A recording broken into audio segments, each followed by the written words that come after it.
everybody? Welcome to My Gut Podcast. Woo! It's the live stream, which means you get all this beautiful pre-roll. Woo! Because y'all been special. How's everyone doing this evening? Can you hear that coming through? Hear what? Cool.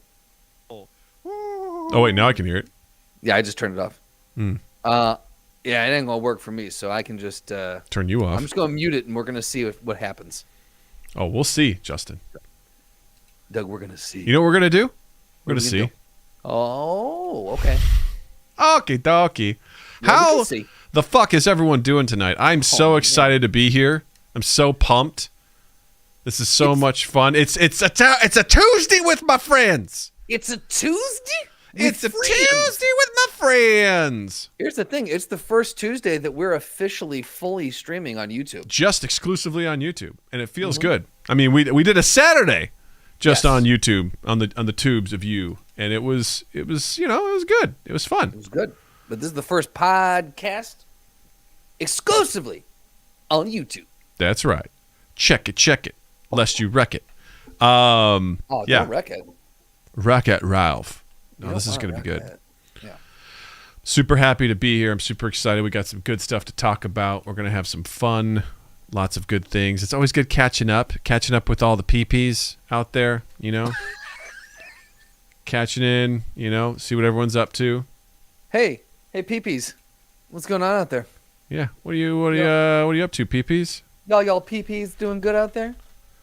We're live on YouTube. Get your butts in here, or else I'm gonna get you too.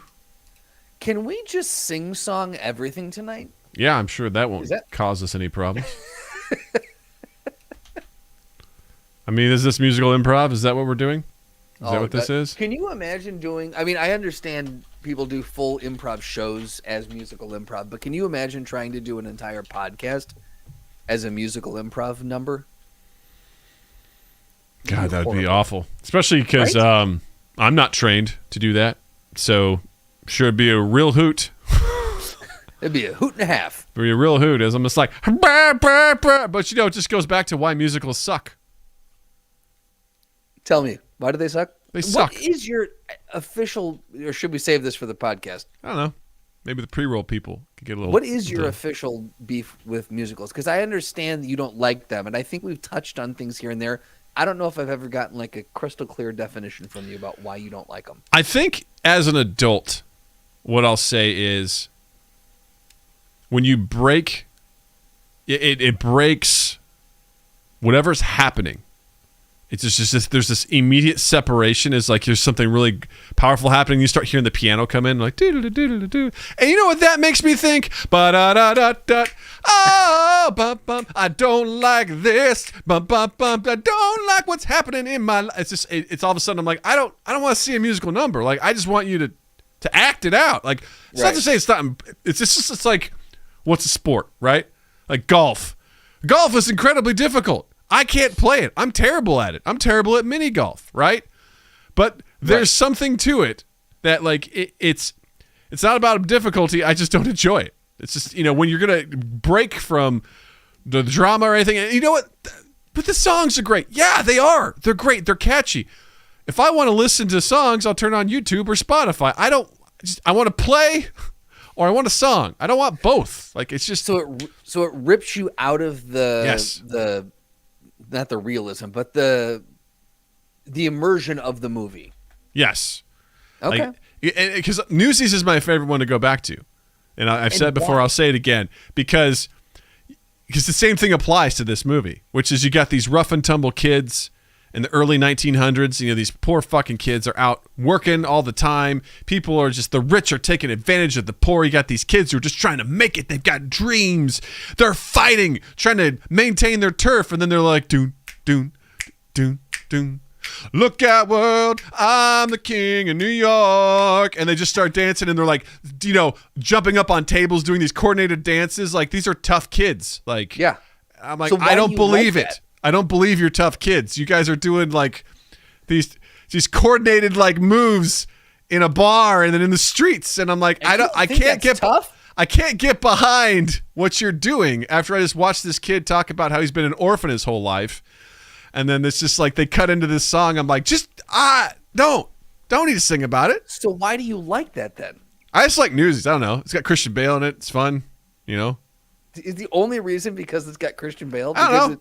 This I like is him in your it. idea of what like Bruce Wayne did when he was growing up. He put himself in that system so he could get hard. And I guess tough. I kind of enjoy the story too. It's like, you know, the plight of early America, you know.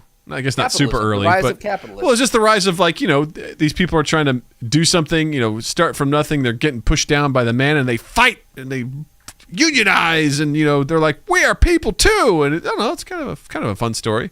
It's just also, except for that fucking singing and the choreographed stuff, you know, like. Because it's one thing to do the singing, but then when you have the choreographed numbers at the same time, it's impressive as hell. But I'm also like, This is breaking the immersion for me. I can't do it. So let me ask you two different things then. Number one, what would you do if this giant elaborate thing where you and I were downtown Chicago, and all of a sudden, similar to a flash mob, all of a sudden I was like, Doug,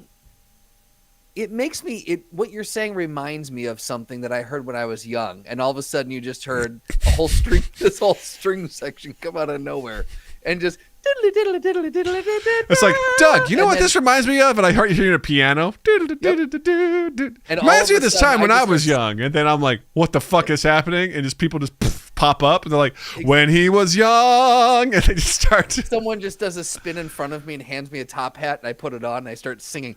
How would you handle it if I somehow made a musical happen in real life? If I could really stick to my guns, I would look at you, I'd nod respectfully, and I would turn and I would just walk away. Just commit to the bit and be like, I'm out. But I also wouldn't want to be rude, so I also feel obligated to stand there and watch as you're doing this, and I just be like, how long is this going to be, man? Because I don't want to be here. Also, how much did you spend on this? We're like, I'm impressed. I'm super impressed. You know, good on you. Good on you. Into it, yeah. So number two. So you don't like musicals in movie form. What about in theater form, where you know you're going for the thing? I wouldn't go for the thing because I don't like those things. Okay, so there's no form of musical that is acceptable to you, no matter what. If you tell me it's a musical, you're going to have to drag me to it. I don't want to go. I understand, like, honoring the sanctity of a movie and maybe not, tarnishing it with that. But if you go to the theater, movie and theater is the same thing for me. Like, I just want to tell me the story and don't sing it to me. Okay. You know? It's fascinating to me. Even though you know you're going to see a musical, it still bothers you that it's a musical. Because I don't like musicals. You know? It's almost, in my mind, it's like akin to a paradox. Justin, you don't like heights. It's like, we're gonna go. We're gonna take you up really high and have you walk this plank. Right. You're like, but you know you're going up there. You know what's up there. Sure. The difference being a musical can't kill you. Not that you know of. They report on those every year. You know. Oh, do they? Yeah. Google right now how many people die in musicals every year. Okay. Yeah. What do you get? How many people die in musicals every year? I'm going to say each year. Each year. We're going to double do this. How many people? Well, Stephen Sondheim. Stephen Sondheim is dead. There you go. We lost one of the greats. You can't say greats. You can't say that. You're not allowed to say that. You can't recognize the man's genius. Oh, God. I love great. how it tried to correct me. It said how many people died in musicals each year? Yeah. Does that bring me up anything different? Nope, no, same thing. It's just Stephen Sondheim's dead. That's what it is. How many musicals have there been? There have been over 300 Broadway musicals. That's 300 too many. This could send us down an entire. Yeah. We might need to. We should start the show. Probably it should probably be what we should do. There's one thing to do if we ever wanted to do like a avant-garde show. We just Google something and then immediately just start talking about whatever comes up first. Yeah, we did a couple episodes like that. Remember, it was click the button and it was just like randomly get somewhere on the internet. Well, we went to the the Reddit, Ask Reddit, and we would just pull the top thing. Yeah. All right, let's get the show going. Here we go. Anyway. Hey, everybody. Welcome to Mind Gap Podcast. I'm Doug. I'm Justin. And we are very glad that you're here. I'm so glad that you're here. Because today is a day that's going to change your life. You don't know it yet, but it's going to happen. Because we are streaming solo on YouTube. We've made the fucking switch. We're rolling solo, baby, on the YouTubes. That's right. And if you're not watching us live, that's okay. Because our entertainment transcends mediums. We want to be here for what you need. And if you're in audio only because you got shit going on, I respect it. I'm the same way. I listen to my podcasts in audio format while I'm walking my dog, when I'm working out, when I'm just, cooking, cleaning, driving. That's how I consume my shit. So for those of you that have been listening, thank you. We appreciate you. But to those other people that are like, man, I wish I could see Doug and Justin live. Well, congratulations. You can. In one place. That deserves a congrats to you. And that's YouTube. Yes, we are on YouTube. We've committed to that. So, and we're going to get more into that in just a moment. But Justin has something to say. No, I was going to ask, would you listen to a musical podcast? No. Okay. I've watched. If you don't understand what that question was in reference to, then you need to get here earlier and watch some of the pre-roll. That's right. Because that's where the juice happens. That's right. I also love how we've already confounded probably one of our longest running fans. Seth goes, I sat in Twitch for so long wondering, hey, where are they? Yeah. And he said, I should have known better. Wait. So we've got Seth in the chat, and there's also Slotty Bart Fast. He says, hey, who's this jackass in the chat above me? Guys, we are getting meta in YouTube today. That's right. Shit. It's amazing. So this is pretty exciting for us because we've decided to put our eggs in the YouTube basket. Twitch was fine. It worked out. It was great. We started a community there, but we've decided that we want to hop on that YouTube train, and for a couple of reasons. One, a lot of our content already lives here.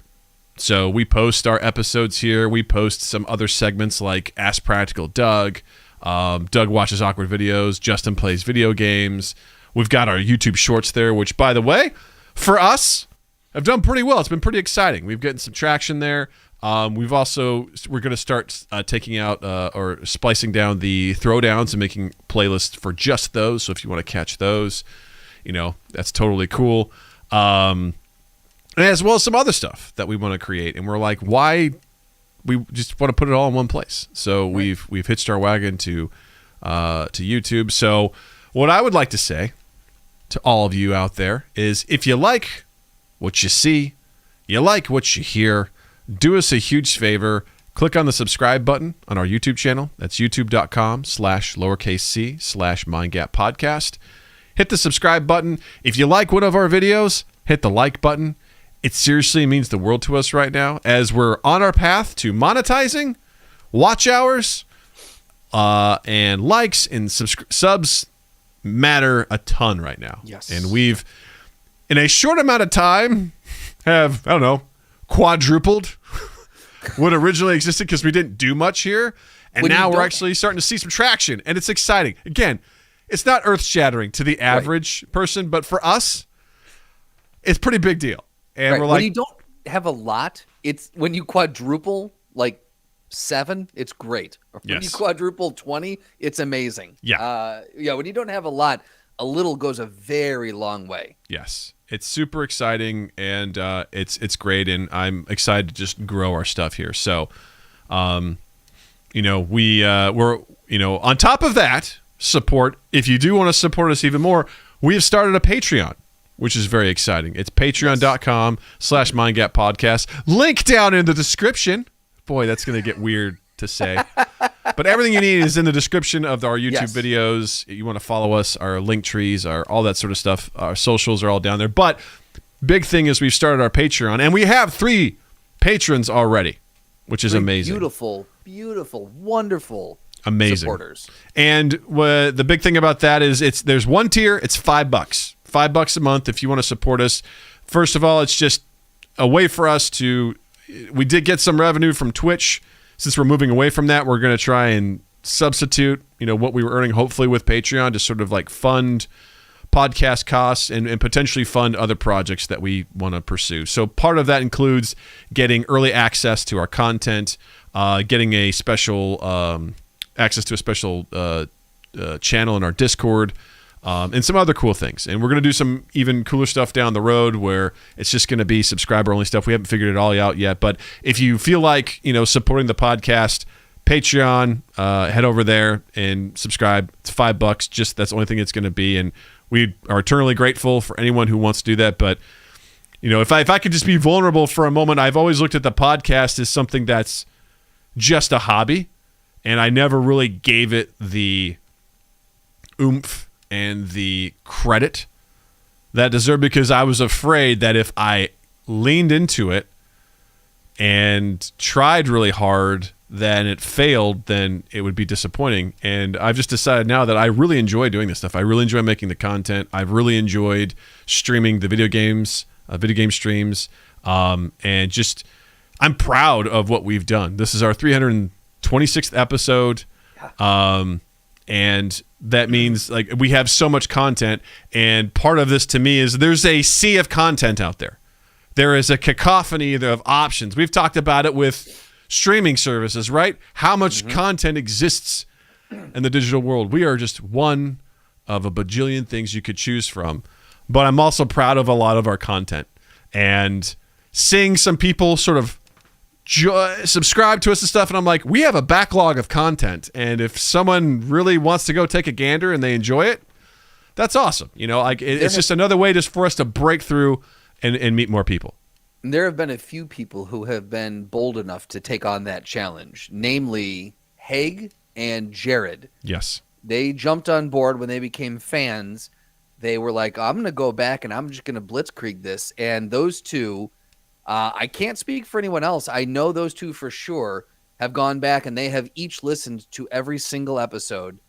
So if you want to join the elite ranks of the Haig and Jareds, you can do that if you want. It's there for you. And the other thing with Patreon is if you're on the fence and you're thinking about, well, I like what they do, but I don't know if $5, is it worth the value? Totally understandable, 100%. If there is something that you think would be more valuable or more worthwhile, hey, if they added this thing, I would totally subscribe. Let us know. We're always open to how can we make this better. And at the end of the day, we're doing this because it's fun for us, number one. And number two, we just want to make you giggle and laugh and have a good time and feel good. This is entertainment for you. We're hoping that this, if you're feeling down, you put this on, you're like, I just heard two nerds debate some stupid nerdy shit, and now I feel better. So, if there's something that will make you enjoy this even more and want to, jump into that Patreon thing, let us know.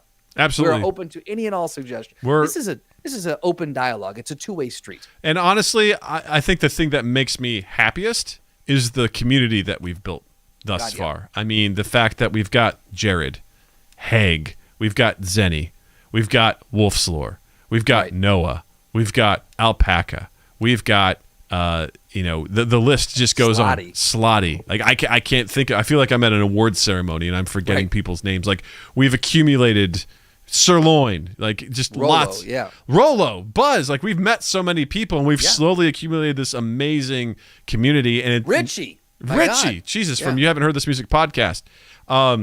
It's just been so much fun to connect. My favorite person in England, by the way. Of course. Well, until you meet Rolo and Buzz, and then it's on. I'm going to have an existential crisis when that happens. But honestly, like from the bottom of our hearts, thank you so much for just all of your support. If you've listened, if you've watched, if you've shared, if you've subscribed, if you've given bits over on Twitch.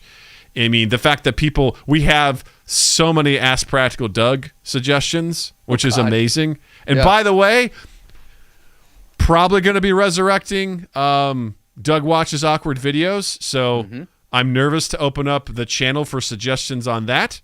Because I'm sure that'll be a treat. Essentially, that's going to be me watching awkward videos, and we're going to be putting that out as its own separate playlist. We've got something we're going to try out with Justin watching anime out of context. Should be a real treat.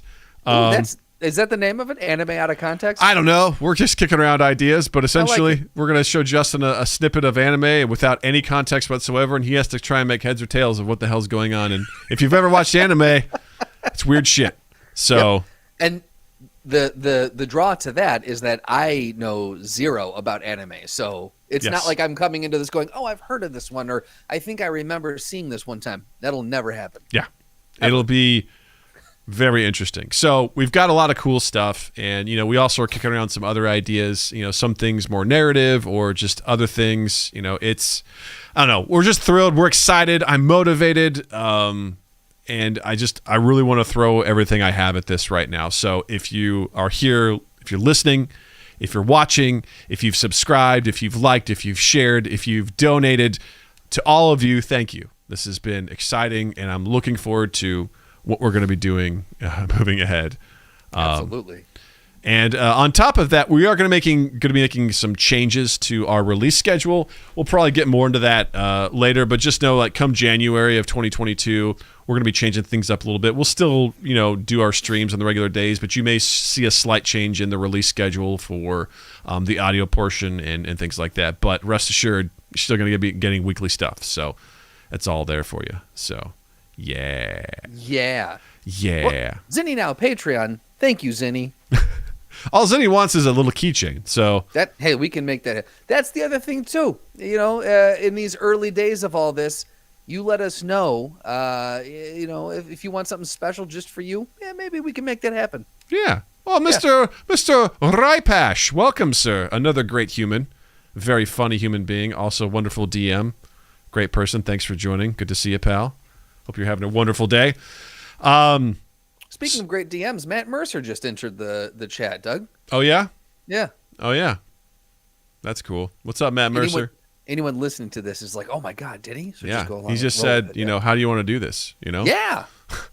What's up, Eric? Welcome. Big hearts to you. Big hearts to you, my friend. So that goes to say, if you're listening and you're curious and you want to get in on this, check us out live on YouTube. That's youtube.com/c/MindGap Podcast. We go live on Tuesdays at 8 p.m. Central. We go live on Saturdays at 8 p.m. Central. Tuesdays are live for the podcast. Saturdays are live for the video game stream that I host, which is always a real treat. It's a variety stream, usually a different game every week. So super, super fun. Super, super fun time. So please check us out there. As well as our Discord server. If you want to join the community, link is in the description below. Just click on that link, head on over. You can hang out with us. You can submit ideas for throwdowns. You can submit Ask Practical Doug questions. You can find people to game with. It's a great little community. Head on over there. We'd love to have you. Also, check out our merch on Redbubble. Just head to redbubble.com, enter MindGap Podcast in the search bar. You'll have access to our whole arsenal of stuff over there if you want to pick up your stuff for you. I want to go ahead and right now do Patreon shout-outs to our 3 patrons that we have right now.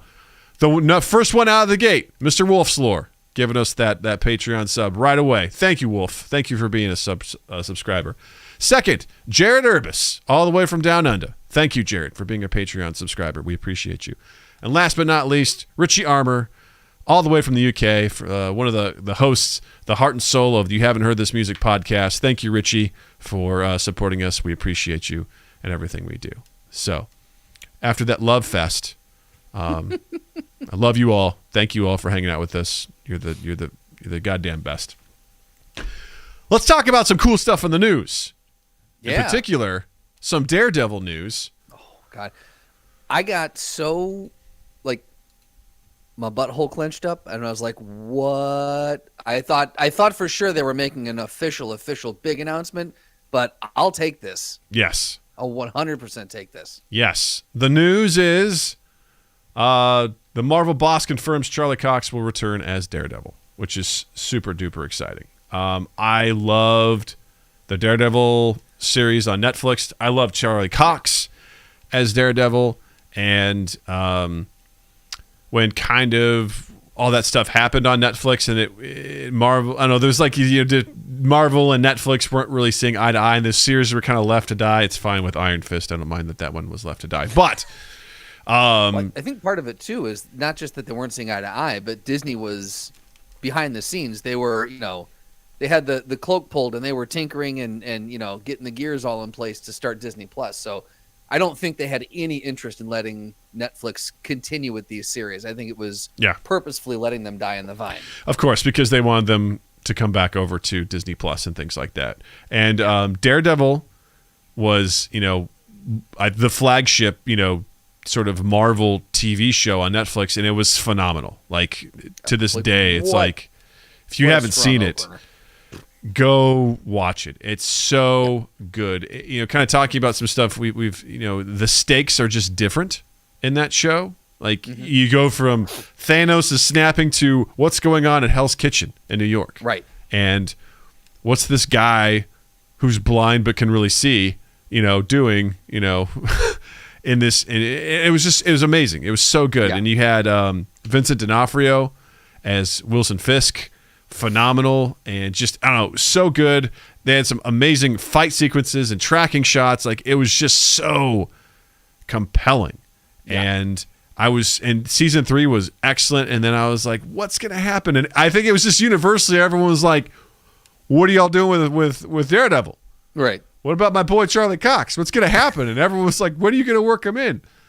Because I always thought it would be cool for like Infinity War or something, because we never really got the Defenders incorporated into the greater MCU, which is fine. You don't need to. But considering what ended up happening in Endgame, right, where if you have M'Baku showing up to smash people with a club, Daredevil could have been there.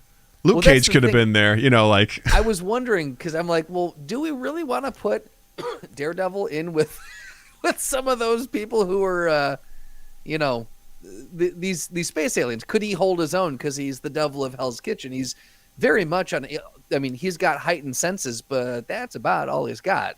Then you put it to the, M'Baku is there, and there were some muggles, as we'll say, sure, regular people fighting in the fray. So I'd say if Wasp is there, right, Daredevil can be there. If Peter Quill is there, yeah. So we can, let's face it. If Drax is there from the MCU, Daredevil can be there, Daredevil can be there, yeah. I think that the thing that really took me with the series was just how gritty it got. Yeah. It got dark real quick, and I was like, oh, this is fun. This is the adult version of the MCU. Yeah. And it got real dark, real gritty, and real. Like, it showed true pain, and not that the movies didn't, but the movies, you definitely were. They were appealing to a much broader audience, and I think they got to kind of crack their knuckles and spread their wings a little bit and say, okay, well, what can we do with this Netflix series that we weren't able to do in the films? And I think they did really well with it.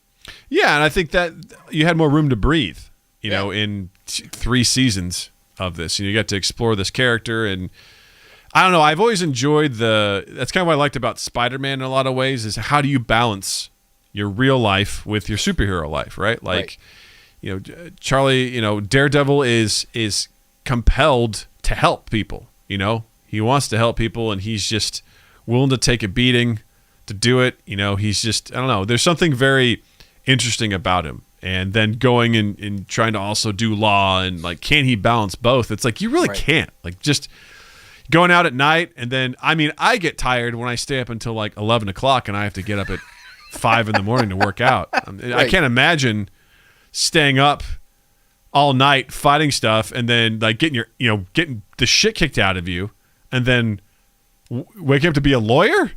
Right. Like, what? Trying to sit there and in court with a big shiner. Yeah. And you're like, I fell down some stairs. Exactly. I ran into the wall. I'm sorry. No, I think too, you're making moral compromises, right? Like, that was what, I'm blanking on his buddy's name. What was his buddy's name? Oh, crap. It's I realize that everyone can see what I just turned to. There we go. Whoops, my bad. What'd you turn to? I just turned to the old dashboard of YouTube. No big deal. Oh, there we go. I can't even remember his name. Oh, yeah, he had a weird name. I can't remember what it was. Happy? No, it wasn't Happy, but it's something like that. Swami, Samsonite. Slappy. That's the one. Slappy. So, Slappy told him that, that's one of the things he was pissed off about. Is like, well, so you're basically judge, jury, like, you're taking the law into your own hands, and that's what we're we're here to try to uphold the law, and you're going out and we would normally prosecute someone like you. And so you have to start making these foggy. Thank you. Thank you, Wolf. Thank you, Wolf. You've got to start making these compromises if you're going to lead a double life like that. And how do you do that and still maintain, uphold law and order? And I just don't think there's no possible way. So in and of itself right there, that character makes for a wonderful, it's got wonderful conflict built right in. Well, there's obviously a connection for us too there, that we can make. It's like you're living in two worlds, right? You got your day job, right, and then you got what you want to do. How can they both coexist? Because Captain America, he's living his full superhero life. He's in it all the way. He's dedicated to it, he's right? Committed. He's like a Harris Heller or a Casey Neistat. Exactly. They're in it all the way. They don't dip their feet in both worlds. They don't have to. They're in it, man. They've committed. Right. And you're watching Daredevil being like, oh, man, you got to pick one. But which one do you want him to pick? Commit, man. Well, as we found out from Winter in Soldier Land. Oh, my God. From that one, with Falcon and the Winter guy. Yeah. Obviously, it doesn't pay my mind. You mean Falcon and Santa? Sure, that's the one. Being a hero doesn't pay well. So, I mean, you got to be a lawyer to pay the bills. You know what? Practical Doug loved that comment. That, just what is this? What's health insurance like for these guys? Right. They're independent contractors, I guess. Like, I don't know, have you watched Hawkeye at all? Yeah. That's the same thing where, Clint is he takes his family out for Chinese, and they're like, oh, no, don't, you save New York, we don't have to pay. And he's like, you really don't have to do that. They're like, no, it's on us. It's like, what sort of perks come along with that? Inexplicably, though, he's taking his family on his 3 kids on a trip to New York. They're staying in this beautiful hotel suite. I'm like, where is he getting his money? Listen, he's a retired SHIELD agent. That's a big difference. Oh, he's getting a pension from SHIELD. Is what Absolutely, you're saying. yes. Got it. See, that's why you got to join the system, and you got to get your name in. Government jobs have the best pensions. That's the takeaway from this. That's if there's one thing your dad taught you, it was get a pension. That's right. I was always wondering what I was going to finally take away from the MCU, and it's that. Get a pension. Get a pension. We did a bit about that years ago. Like, what's SHIELD HR like? What's oh God, yes. What's that has to exist in a world like that. I mean, it starts getting into Doug's Zootopia like insanity, where if you have someone like a Luke Cage that is a lower level, sort of a character, but has extraordinary abilities. Because in the comics, he starts a Heroes for Hire, with Iron Fist and things like that. What do those guys do? What services can they offer? And Earth is lousy with superheroes. I mean, in the comics, you got X-Men, you've got, God, just countless superheroes. Like, I think that's what makes Earth so amazing in that comic book world, is that no other planet has this concentration of like superpowers. And in a world that's just lousy with that, like, what do you do? Like, there's a whole new market and business that opens up where here you are just offering your services. You have these special abilities. It could be the most mundane thing ever. It's like, oh, you have telekinesis. You're a moving company, right? Because it's the easiest thing in the world just to go, you're just moving shit for people, right? Same thing with super strength. You're just like, cool, I'll help you move, just chuck your shit like, Or you become a contractor and you're construction. Oh yeah, you're demoing stuff. You're moving rocks in a quarry. You're a day laborer. Yeah. Slightly Barfast says, how did Kevin McAllister's dad afford that crazy house and a vacation to Paris for like 16 people? What was that guy's job? I saw someone post about that recently where you're like, seriously, the hell was that guy doing? I would argue maybe it was Mrs. McAllister who was making the green. She did seem like she was, some sort of business oriented. She didn't seem like she was necessarily a stay-at-home mom. But we never covered what they actually did they? No. You know what? The same way you don't like musicals, I no longer like that movie because it leaves itself open to too many questions. It's funny because Natalie watched that last year and she really enjoyed it, and I kind of want to make that a tradition where we watch that every year. It was kind of fun to watch it again. Did you have any, not to pivot completely, but I don't mind. Did you? Welcome to Mind Gap. Did you? Did you have any it wasn't until I was older that I started to have kind of a realization. I'm like, he is straight up like torturing these individuals. Like what he's doing is sadistic. Yeah. Did you have any worry or consideration showing Natalie this, that she wouldn't be able to separate the two? Like you can't smash someone in the face with the paint can and they'll walk away from it. I think at the time it was enjoyable as a child because it's the kid is in power, right? Because as a child, you're told what to do all the time, and you just kind of sometimes it was like empowering as a child to be like, yeah, get those adults, even though at the end, like he still relies on an old man with a shovel to save his life, as we all do, right? But as an adult, no, I think it was fun just because it was just something. I just kind of like enjoy showing Natalie stuff and seeing her reaction to it, right? Like showing her Ghostbusters for the first time. I was like, oh, she's probably too young for this, but fuck it. Did you? So you showed it to her? Yeah, she loved it. Did she like it? Yeah. Because awesome. I told her, I was like, listen, there's probably going to be some scary parts in here, and if it gets scary, you just let me know, we'll shut it off. Especially like those demon dogs and whatever. I'm like, she's going to get scared. What'd you think of the ghost giving Dan Aykroyd a yeah, well, we just kind of, I was like, yeah, we'll just let that happen. I'm not really going to talk about that too much. Sure. You know, I'm like, we're good. Although I got to say, Nat recently has been asking both Jill and I where babies come from. Wow, getting ready to have that talk soon. Yeah, and already explaining how it works. You know? Yeah. So, again, Ghostbusters could prove to be a very educational movie when the time is right. Exactly. When you're overworked and you haven't gotten laid in a while, you have dreams. Who are you going to call? The ghost of a prostitute. No,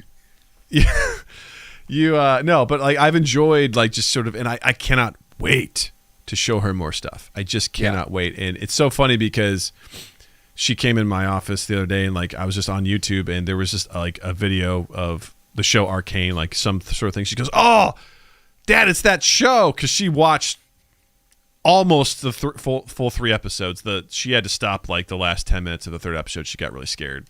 And after that, I realized this is not for kids. Right. So, but she always sees it and she's like, "Oh, Dad, can we watch that?" I'm like, "No, I'm sorry." She goes, "Why?" I go, "Listen, I didn't realize this, but that was not for kids." And she goes, "Oh, Dad." I'm like, "I know. I'm not happy about it either." Okay. Because I go, "I want to watch this with you. This is an awesome show." And she's asking me questions about one of the characters. And it's like, because for her, everything is just in simplest terms of good or bad. I'm like, right. It's complicated. She goes, "Why is everything complicated?" I go, "Because it makes a better story. That's why." Why is everything complicated? It's just, geez, man, it's totally cool. It's chill. It's awesome. It's so much fun. I was like, I don't want to, because it's so too easy to go down the rabbit hole. Speaking of, I told you this, the other day, but we were getting ready for bed, and Natalie's like, "I don't want to go to bed." I was like, "Why?" Yes. She's like, "It makes me sad." I'm like, "What makes you sad?" She's like, "Well, it just takes so long before I have to wake up." I'm like, "What are you talking about? When you sleep, it's like instantaneous." Sure. I go, "You wake up right away." She goes, "Yeah, that's true." I go, "It's kind of like time travel." And she goes, "Dad, what's time travel?" And I just had this glorious moment where I was like, "How much time we have? Like, what do you..." I was literally like, "Can I simplify this?" I was like, "No, I can't simplify this." Just straight, no. I was like, I took a deep breath and I go, We're gonna have to talk about that when you're older." She goes, "Why? Why do we always have to wait?" I go, "This is complicated." She goes, "You've explained complicated stuff to me before." I'm like, God damn it, she's good. Even Dad is struggling with how to cover this because it's all theoretical and you don't even know what theoretical means. I go, "Besides, I don't have my wall of a whitebboard to really draw this out." So you're like, "I'm gonna need a whiteboard and we're gonna need to get Justin over here." It's like, "Jill, give me the whiteboard." She finally asked. "Put on a pot of coffee." We're going for it. "You don't drink coffee. I want to smell it." I need to smell it. For it. We need to go for this because I cannot wait. That was, you had to have had like the tingle in your stomach when that happened. She's just so curious these days. So cool. And I keep telling her, I go, "Keep being curious. Keep asking questions." Right. because she'll ask, a question. And I go, I'll think about it. I'll give her an answer. She goes, I'm sorry, Dad. I'm just curious. I'm like, be curious. Never apologize for Ask that. questions. I go, I may not have the answer, and I may not have the answer that you like, but I'll do my best to answer. Keep asking questions. I don't care. I want to have that conversation forever. That is so cool.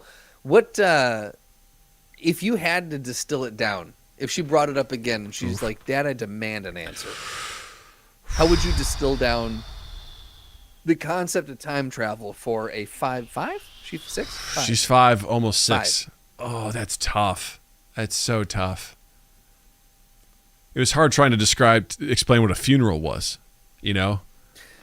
It's one of those I think we talked about this. I don't know if it was on the podcast or off, but there are some things conceptually that you just, again, but when you have to stop and go and explain what it is, why it happens, who's there, like just the whole idea around this thing, it's just not something you ever have to do.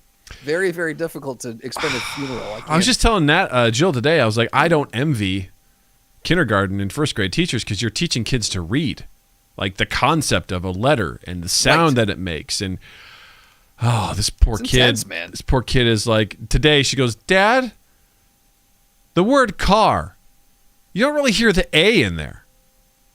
It's not, it's just car. It's not care. I was like, if you're from the right part of the country. I was like, if you care, again, the care. And I was like, you're right. And I hate to break this to you, language is littered with inconsistencies like that. Just wait till you get to pterodactyl. Oh my God! Today, what was it? Jill said some word. Oh yeah, Natalie was just going through Jill's books and she was just looking for words, sight words, and everything that she saw. And she got to jalapeno. And Jill's like, "How do you think you say that?" And she goes, "I don't know." She goes, "Jalapeno." She goes, "But it starts with a J." And she goes, "Yep." Welcome to the world, baby. It's full of stuff like that, and it's super, like, I feel bad because I'm like, because trying to learn all this stuff, I just know it, or adding the idea, concept of numbers. I still don't get it, and how to you have this one and you have this one and you put it together and it's something different altogether. Nope. Like it's unbelievable, and just the idea of that's your foundation for things, and I'm sitting there just going, I hope you pick it up because I can't help you with this. And there won't be a whole lot I can help you with. I mean, conceptual stuff I can help with. Like if you want to help on an idea for a paper, or you want me to edit something for you, I'm happy to do that. Or if you want to talk about history and I can call out bullshit on history, and different things like that. Although I don't think it'll be too bad where we are. Although I did see an article today that the north side of town, the school on the north side of town, apparently some parents over there have been rabble-rousing about a particular graphic novel that exists. Really? And they're protesting it, and they're saying that it should be banned. What graphic novel are they getting their pants in a bunch about? Let me see if I can find it. Here we go. It's let me pull this up. I don't here. even sorry, I'm reading the chat. I almost said pterodactyl. Oh yes, the pterodactyl. The pterodactyl. Let's see, Mr. here. Dactyl, pterodactyl. So yeah, hundreds. So demanded the book. It's called Gender Queer be removed from library shelves, but students asked the board to keep it. Yeah, they're basically saying it's pornography. It's come under attack from larger conservative movements. Some critics have claimed children were being exposed to homoerotic or pornographic language and images. Genderqueer is an autobiography about author Maya Kobabe's journey of gender identity as a teenager and a young adult. A few pages that include illustrations of sexual acts have drawn the bulk of the ire, while other students, parents, and community members see the book as a vital tool for youth discovering their identity and any efforts to ban it as censorship. Interesting. And to that, I would argue to anyone in the room is my first question would be, do your kids have cell phones? Right. If they do, they already know. Mm-hmm. So, like, that's the thing. Like, you can't I think graphic novels are the least of our concern at this point. Yeah. And also, what do you what are you so concerned about? Because think back to when you were a kid and what you knew. Mm-hmm. You mean to tell me you don't think your kids know stuff already? Know about things? They know, dude.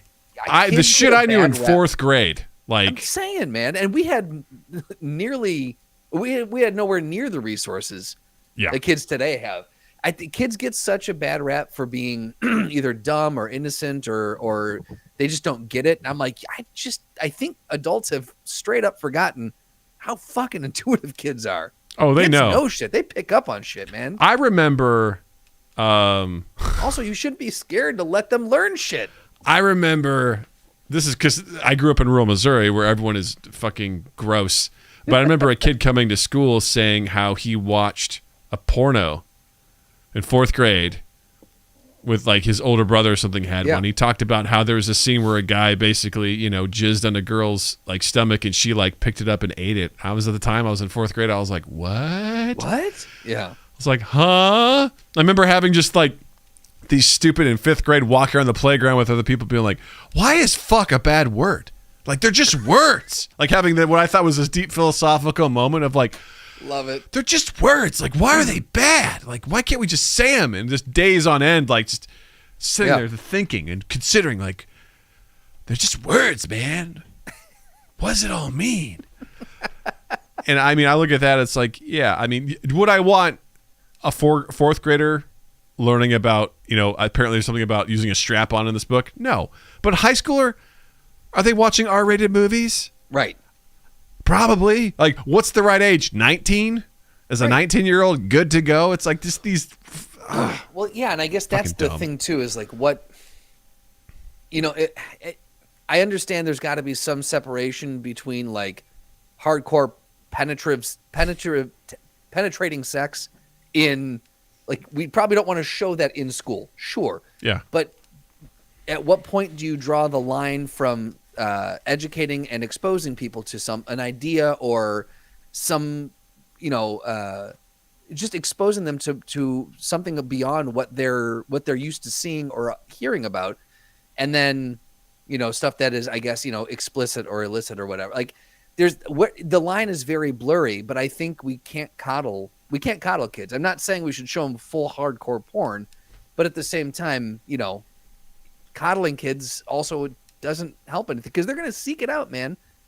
They're going to find it. They're going to say, I found the magazines, in my grandfather. I found them. I saw them. I knew they were there. I rooted around. I found them. Dude, the first thing I did when I got dial-up internet back in the day is I went to playboy.com. Exactly. Followed by hustler.com. Followed by penthouse.com. Like, I went there. And they didn't load because I had, I don't know, not even a 56K modem at the time. I think I had a 1200-bit modem, so nothing loaded. But that's the first place I went to, and I was in junior high, right? Maybe sixth grade. That's the first thing I went to because I was curious. Because this is also the same time where I was, going to the, bookstores or whatever with my mom and reaching over like I told before, grabbing them and pretending to read Home and Garden, but I was really looking at Penthouse. Sure, absolutely. Kids are curious, man. Young people are curious. The thing is, too, would you rather have them going and exploring it on their own and potentially getting the wrong information, seeing the hardcore porn and seeing the unrealistic versions of what, that's not how it happens. That's not real, Or would you rather have it in a controlled environment where you could say, hey, look, let's really educate ourselves on what's going on, what's available, what are some things that you'll encounter, what's some things you might like, you might not like. There is a safe, controlled way to do that. And you can find there's a line there that you can ride for sure. And I think it's ridiculous that look, I don't know what's in this book. Maybe it is completely crazy and absurd. I would be inclined to bet that it's not crazy and absurd. But, I think people, we've talked about this before. People in this country just have they're such prudes when it comes to anything related to the body or sex or anything like that. It is so prudish. Yeah, it's funny because I have that natural reaction. Like, I'll listen to other podcasts and I'll hear like I was just listening to Two Bears, One Cave the other day, and Bert's like, yeah, I jerked off this morning. I'm like, dude, he's just saying that. Right. He's just admitting that he masturbated earlier in the day. I'm like, what? But at the same time, it's like, Yeah, we're all doing it. Someone's literally doing it right now. Not like in our presence, but out there. Someone's just, it's happening. Looking at you, Slotty. Yeah, it's happening. It's cool. You're welcome.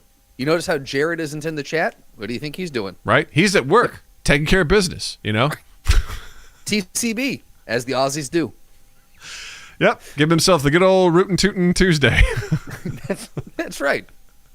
I'm super anti-censorship. Yeah. I'm hardcore anti-censorship. Like, especially with stuff like this, I'm like, eat shit. Leave the book there. Go fuck yourself. Like, don't do stuff like that. Because where do you draw the line after that? Again, yeah. If you take a book out, it's like, then what? And I'm like, it's a fucking book. The kid's got to read it. That's a challenge. And not only that, you're drawing more attention to it by doing this. Kids are going to seek it out now. There's only one copy between 2 schools of 5,000 kids. That book is going to get checked out like crazy. It's probably going to get purchased on Amazon. Like that book is now gold. And then my favorite part about that book valuable. My favorite part about that is like the kids were so nonplussed by it. One kid was like, I didn't know it existed until today. Like, just another person is like, it's weird that The Handmaid's Tale is no one's talking about that, or Catcher in the Rye, where the character goes and sees a prostitute, like just right. It's just for this one, I think it's because people are they're all up their butts about trans rights and stuff like that. People are like, I don't like it, whatever. They're just It's the certain sect of the suburban, that closed-mindedness that and we all know what happens in the certain areas, and it's just a bummer that that's happening on the north side of where you are. Yeah, which is to me, I'm like, because we were literally just talking today. I'm like, I fucking love our town. I love our community. Everyone's cool. To be honest, I don't spend a lot of time on the north side of town. I go, is it more conservative up there? So goes, I think so. I think it is. I'm like, all right, cool. Well, we're south side, so fuck you guys. Like you guys are hardcore down the south side. Fuck off. I hate censorship, and also I go back to I honestly look forward to having these conversations with Natalie. I hope someday she goes, Dad, what's pornography? Like, I can't wait to have that conversation because I want to be real and honest with her and describe it, and I don't want to make it a taboo thing. Yeah. Because that's the worst thing you can do is make someone feel ashamed for that. But my first question would be like, are you watching anything with kids in it? Right. No? All right. Cool. That's good. Why do we want to know? What's sparking the question? Exactly. Yeah. I read an article years ago where like this woman was talking about she had this conversation with her daughter because her daughter came in because it was one of those pop-ups that said basically like your phone's being monitored by the FBI. It was just like a pop-up or something, and she got really scared. Click it. Yeah. She came in, she goes, Mom, I was on a porn site and the thing said I'm in trouble. And her mom was like really calm about it. She's like, okay, were you watching anything with kids in it? She's like, no. And she's like, asked a couple of questions. She's like, all right, well, this is fine. And like they had a really good conversation about it. It wasn't like the ideal thing where the kid was like, hey, Mom, check out, I'm watching this like gangbang, pretty cool stuff. What do you think? But because what I want to explain to Natalie is that stuff is mostly performative. Although these days, there's so much more amateur stuff that's out there where people are just kind of doing whatever they're doing. But I would also say that amateur stuff is pretty performative too. Also, yes. But I just want to be like, listen, there's different strokes for different folks. Pun intended. Literally. And it's one of those things where I'm like, there's nothing wrong with it as long as you understand that this isn't necessarily how it's going to go. This is catering to a certain feeling or need that people are like or a kink that they have, and everything's fine, but please don't take this as what you expect sex to be, because a lot of this is not accurate. It's just or what is expected of you in this situation. Like it's a situation where if anything, to a certain level, it's pretty educational, right?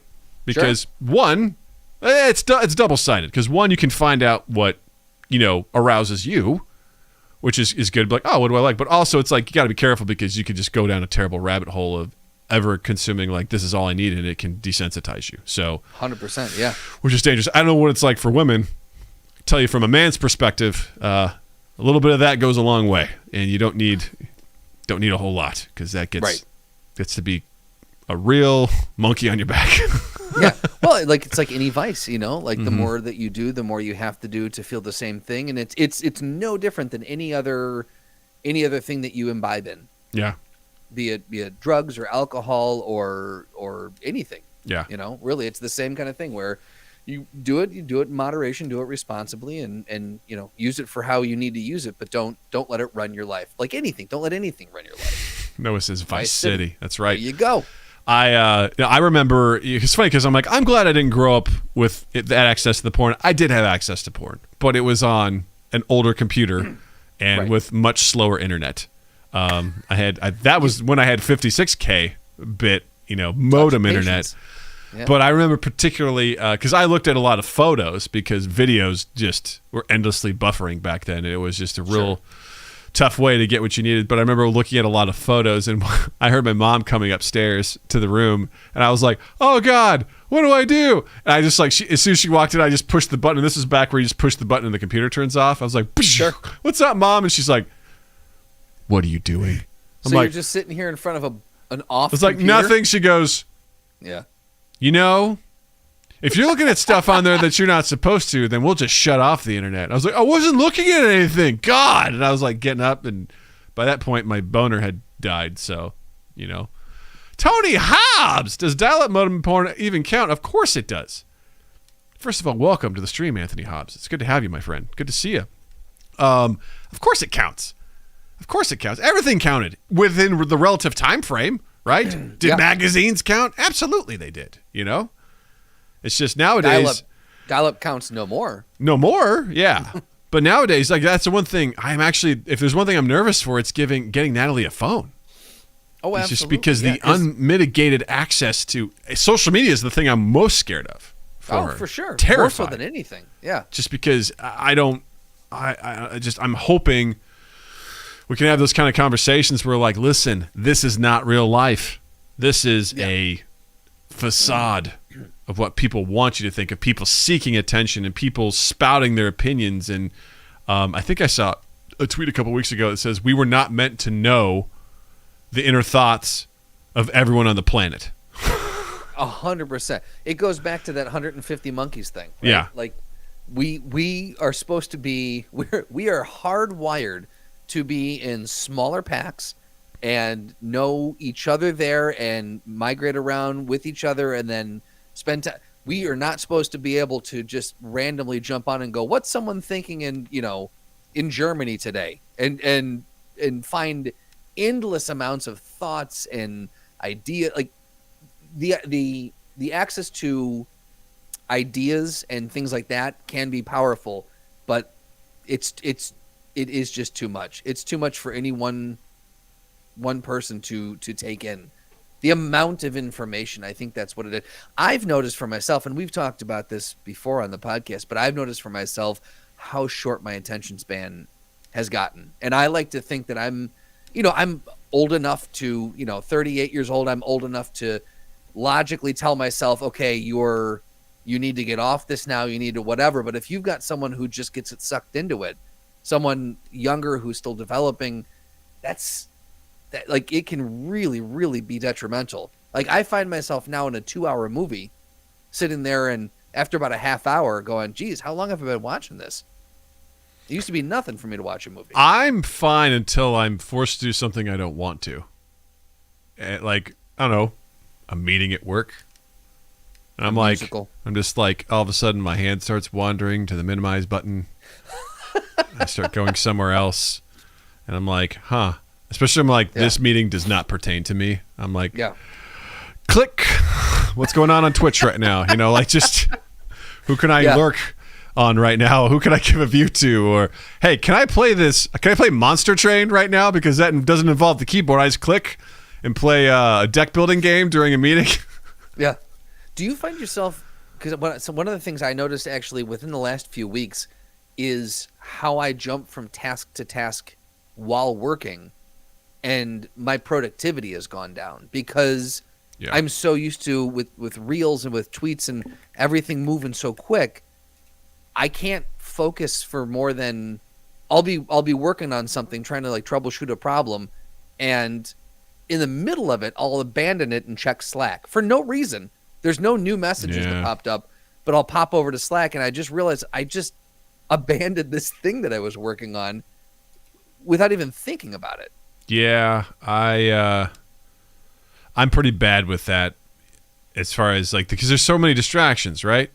It's like your phone, your personal email, your work email, Instagram, Twitter. You got, I don't know if I said Slack already or not, but then there's Not Slack. yet. And then my watch is buzzing because I got a text message. And it's just, It's telling you to stand up, and then you've got Right. shit. And yeah. right. Like there is a lot of distractions. Like I appreciate the sort of like focused modes you can put on your phone and things like that. So you can just tune that shit out so that you're not constantly looking at it. I try really hard, but it is really easy for me to get distracted with stuff where all of a sudden I've been like, oh shit, I should be doing something else. I got completely, because what'll happen is I will go to, like, I need to do this. I go to a browser. I'm like, oh, you know what? I didn't post the note about the podcast for tonight. I need to do that. And then before you know it, I'm doing like, oh, wait, when's the YouTube video dropping today? Oh, when's that? And I just like, I completely forgot what I was supposed to be doing. And I come back to it. I'm like, oh, shit, that's right. Like, I got to fucking figure that out. Yeah.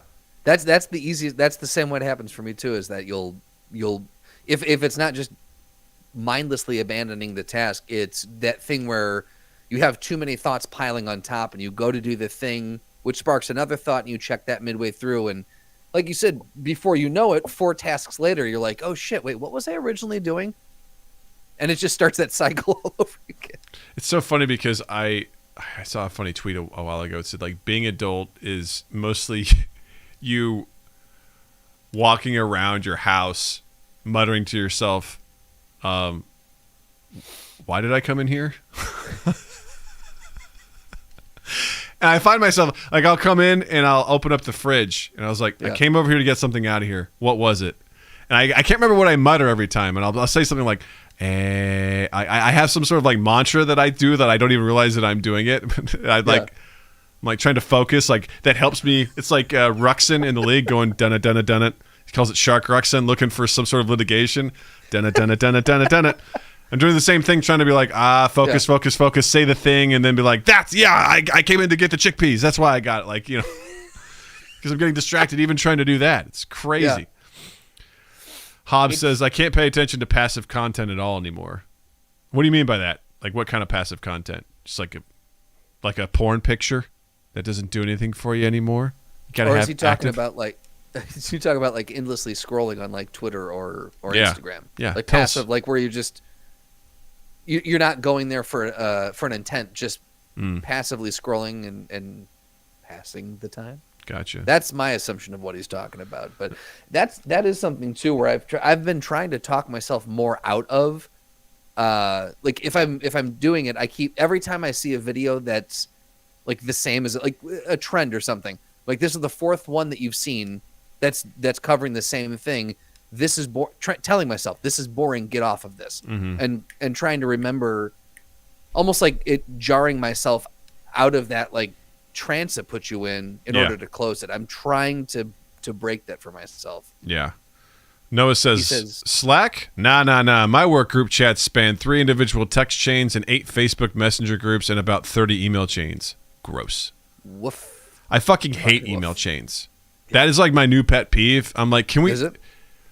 Because especially when it comes back with like a 1-sentence response. I was like, why are we doing this? Yeah. This is so obnoxious. Just fucking instant message it, man. It's absurd. It's crazy. Hobbs says he has to be interacting with it. I just can't sit back and watch a movie or TV show. Oh, that sucks. That's interesting. So By the way, you should check out Arcane on Netflix. It's really good. You should do that. That is not passive. It'll get you going. Yeah. It's so good.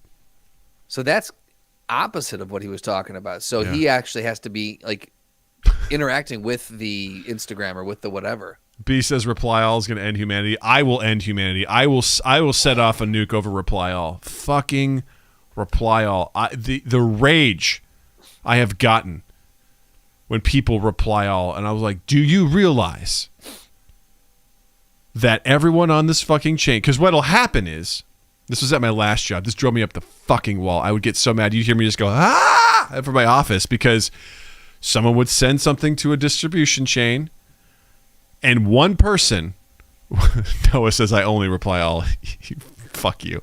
Good, though. We'll get back to that. Put a pin in that, Doug. What were you going to say? Because I want to talk about that. One person, it would be something like, hey, everybody, welcome this person to the team. And it's a distribution list of like 60 people. And one person would write, hey, welcome. And then everyone else would be like, I think they feel like, oh, we all have to say welcome. So then the next person would say welcome. And then the next person, and it was just this endless string of, welcome. I was like, what are you doing? What are you doing? And I would just mute it. I'm like, mute that shit. Like, this is absurd. Why would you just absolutely avalanche someone's inbox just to say welcome? If I'm the one who's like, oh, Doug's new to the team, everyone say hi. And I just got a whole bunch of people that are like, hi. I'm like, fuck you all. Like, because then what am I supposed to do? Am I supposed to reply to each individual one and say thanks, or do I reply all? Nice to meet you. Yeah. It's such a waste of time and effort. It's like, eat shit. Stop it. You know what you can do if that happens to you? You just reply all and ask to be removed from the distribution list. Unsubscribe. Unsubscribe. Yeah, and then everyone else will follow suit, and then after a while you can then reply all again and say, I thought I asked to be removed from this distribution list. So B just said that exact same thing. The worst is when someone replies alls and requests to be removed from the chain, and then everyone reply all requests to be out of it. Boom. Do we know B? Yes. We do. Okay. I was going to say, is B someone from my work? Because that has happened many times at my work. And it is the worst. Practical Doug is in the house, Anthony Hobbs. Absolute worst. Goddamn right. It's. But I wanted to touch back on what Noah said, where he only replies all. How does everyone else get updated? I will say that when I put, and this is more for 2 East 8 stuff, when I'll send out an email, I'll put Drew on, or Drew will send out an email to someone. He'll CC me, so we're in this communication with either a client or with a vendor or something, and they don't reply all, and I'm left out of the. I don't know what's happening with updates. So when do you reply all? Like, what is your? Because for me, I'm the same as Noah. I don't know if he was joking or not, but I reply all the time. If people have CC'd someone on the email, in my mind, it's like, okay, they were put on there for a reason. They're gonna see. They're not gonna get left out of this communication. I'm gonna reply all and keep them looped in, because I've been on the receiving end of someone not replying all. And then Drew's like, oh, shoot, they didn't reply all. Let me send it to you. And it's been like 5 or 6 emails, and I've got to fucking catch up, and I've missed some important info or something I could have chimed in on, et cetera, et cetera. B says reply all is a violation of the Geneva Convention. Well, then I am a criminal at large. I'll say this. Every message, I take into account who's on here. Who needs to know what's being communicated. And if everyone needs to know, then I reply all. However, if it's a situation where it's like, I just need to get Justin or Noah, I will do a reply to just you two from there to get additional information, or I'll fucking instant message you and be like, hey, by the way, real quick, what's going on with this? But I refuse to just constantly, unless I'm told, hey, this person just needs to be included. They may not respond, but they need to be informed. Okay. But I am super sensitive, probably to a fault, where I'm like, listen, I fucking hate the emails I get that I do not need to be on. It drives me up the fucking wall. So I'm like, hey, listen, just ask me. If there's something you didn't get, I'll tell you. Like, I'll fill you in. But I'm not going to be like, hey, what's the communication strategy on this? And 8 people get this. And it's like, then we're figuring it out over fucking email. And then it's like, I'm sorry. I'm just fucking sorry I put you all on this. I will say that is one thing. I think email, a lot of people fundamentally use email incorrectly. To what Noah said, 100%. He hates email as a medium. So I think if you need to hash something out or figure something out, that needs to be done either via phone or in a Slack group chat where things can happen in real time. Via email, if you're asking an opinion, if you're soliciting feedback about something or next steps in something, and you're doing, 8 people on there, because that's the thing. Because let's say person A responds, person B responds, but then person C responds to what person A said, leaving out person B's response. the email thread can start to spiral out of control very, very quickly. And now you're just playing catch up. I can't tell you how many times I've written an email replying all and gone, consolidating the information back into this, like, please use this one moving forward.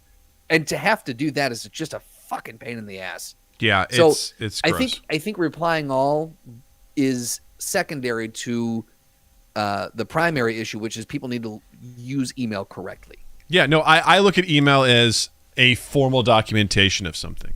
Yeah. With enough information that it can't be easily transferred via instant message. Like, hey, everybody, here's the most recent draft of this e-learning that I put together.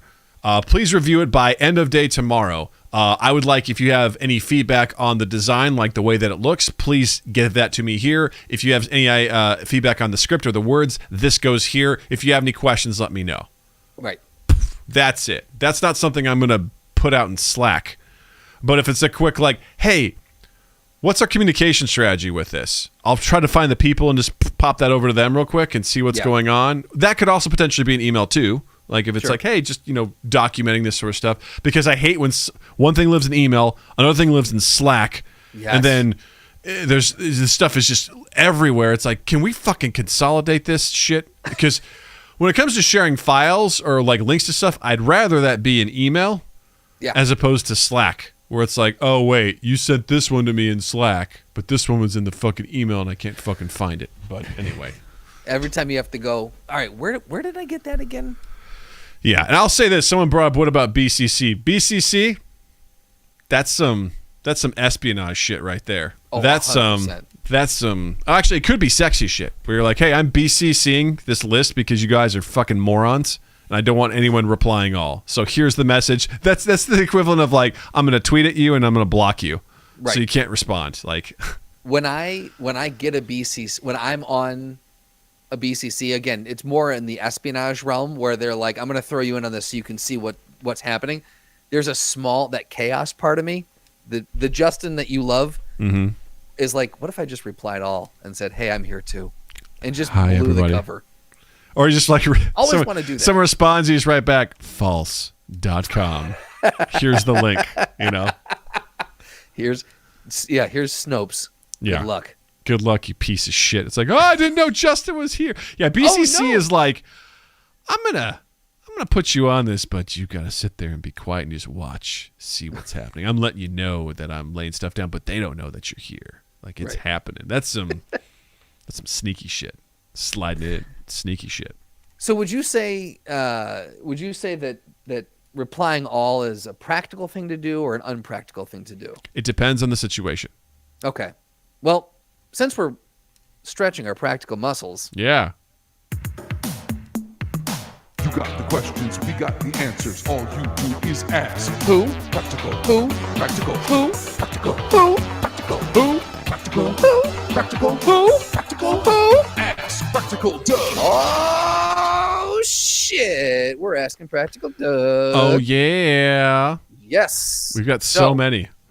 We have a metric shit ton, which is an official measurement of Ask Practical Doug's. So if you're new to this, Ask Practical Doug, there's a small person who lives inside the larger person in Doug, and it's called Practical Doug. This little slice of Doug's psyche is extraordinarily practical and loves to delve out advice. So if you have a question, you can either put it in the Discord. We have a special channel for Ask Practical Doug. You can tweet at us at MindGap Podcast on pretty much any social media platform, #AskPracticalDoug, or you can email us if you're lucky enough to have that, or text us if you're really good friends with us. Today's Ask Practical Doug comes from one of our favorites, Mr. Wolfslore. And Doug, this is right up your fucking alley. Which cookie packs the best flavor of Christmas? And how would you break Christmas into a flavor? I need to know how to best spend my money this season to best taste Christmas in cookie form. I love this, Doug. I love this question because this originally was a very simple question from Zenny, which was, what is your favorite holiday cookie flavor? And Wolf goes, this is Practical Doug. So the better question, and he said that, he's like, yeah, he goes, yeah. She goes, so I need needed to detail the question practically. He goes, yes. Otherwise, you could just ask regular Doug. Exactly. It's got to be a practical ask. Yeah. So if you want to pull out ask practical. yeah, Doug. if you want to pull out ask practical Doug, it's get to something that it's more than just like what's his opinion. It's like I need to know which cookie packs the most Christmas flavor. Right. And I thought about this. I'm thinking about the flavors of Christmas, and I had kind of a snarky response in Discord, which was Christmas is an equation which includes nutmeg, allspice, cinnamon, peppermint, a dash of guilt, a gallon of capitalism, and half a cup of family grudge match. So that's tasty. But then I just basically was like, so gingerbread cookie. Because a gingerbread cookie is very seasonal.